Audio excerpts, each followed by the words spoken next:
Terminal আছে, তার মধ্যে নতুন যেটা হয়েছে এটা দেখতে অনেক। আসসালামু আলাইকুম রহমতুল্লাহ।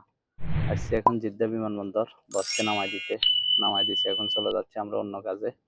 কাজ অনেক আজকে, একটা একটা করে শেষ করবে ইনশাল্লাহ। তো জিদ্দা অনেকগুলা টার্মিনাল আছে, তার মধ্যে নতুন যেটা হয়েছে এটা দেখতে অনেক সুন্দর এবং পরিপাটি। এটার মধ্যে আসলে একটা ফিল হয় অন্যরকম। বাজতেছে 11টা 40, 41 হয়ে গেছে। আসলে ড্রাইভারদের নির্দিষ্ট কোনো সময় বলতে কিছু নাই, সব সময় ব্যস্ত থাকা লাগে। বসকে বিমানবন্দরে নামাই দিয়ে আসছিলাম খালেখায়।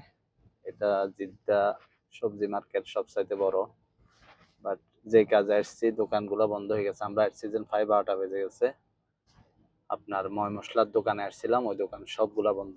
এই যে এখানে বড় বড় সব গাড়ি দাঁড়ায় আছে, এগুলা কিছু মাল উঠাবে না, সবগুলা মাল নামাইবে।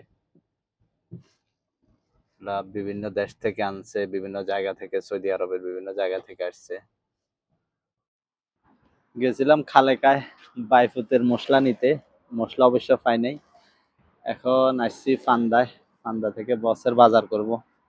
যা কতক্ষণ লাগে আর কি, বাজার অনেক বেশি। আমরা আসছি অবশ্য আজকে অনেক লেটে, প্রায় 12:30 বাজে গেছে। জামিলও কম আছে। বাইফুতের মশলা নেওয়া হয়নি আজকে, সব ঠিকঠাক ছিল। এখন বাজারগুলো করে নিই ইনশাল্লাহ, বাজার শেষে আবার কথা হচ্ছে। এই হলো ফান্দা। যাই হোক, এখানে ফান্দায় কেনাকাটা শেষ। এখন হিসাব নিকাশ করার পালা। হিসাব নিকাশ করে বাইরে,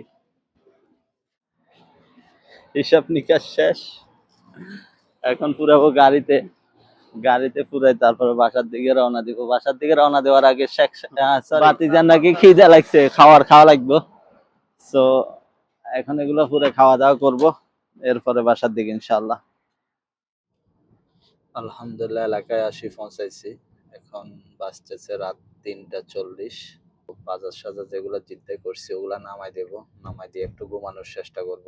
সকালবেলা আবার মাদ্রাসা আছে 7টা থেকে। আজকের জার্নিটা অনেক লম্বা হয়ে গেল। আজকের জন্য এতটুকু। সবাই ভালো থাকবেন, সুস্থ থাকবেন ইনশাআল্লাহ। আসসালামু আলাইকুম।